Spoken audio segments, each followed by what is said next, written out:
Hindi raw alam ni na US Marine Private First Class Joseph Scott Pemberton at kanyang mga kasama na transgender, sina Jeffrey Jennifer Laude at kaibigan niyang si Barbie. Sinabi mismo yan ni Barbie sa pagharap niya sa pagdinig sa Senado kahapon nang tanungin siya ng isang transgender group. Ang alam daw ni Pemberton, mga babae sila. Si Barbie ang positibong kumilala kay Pemberton na huling kasama ni Laude bago siya natagpo ang patay. Itinanggi naman ni Michelle Laude na sex worker ang namatay niyang kapatid. Ang medico legal naman na sumuri sa labi ni Jennifer, sinabing grabing pinsala raw ang tinamo ng katawan ni Jennifer sa krimen.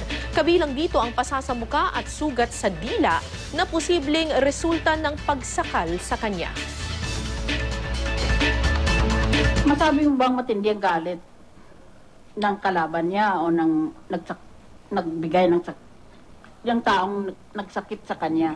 The injuries are traumatic in nature, Your Honor. I just have to corroborate with the findings of condoms and with the presence of fecal material, Your Honor.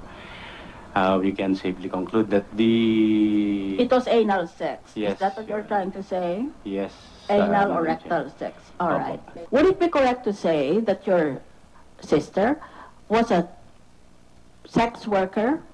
Hindi naman po, ma'am. Ah, ganon? Hindi naman po. Kasi that time na nangyari, Of course, hindi by na- sex worker, I mean prostitute. Yes po, ma'am. Pero hindi po. Hindi. That time po kasi, ma'am, doon lang po siya ng time na yun na lumabas.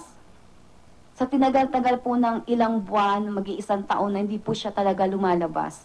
Simula't-simula pa ng pagsama niyo sa grupo ni Pemberton, alam na nila, nakasama nila sa grupo na ay trans Pinay o trans women.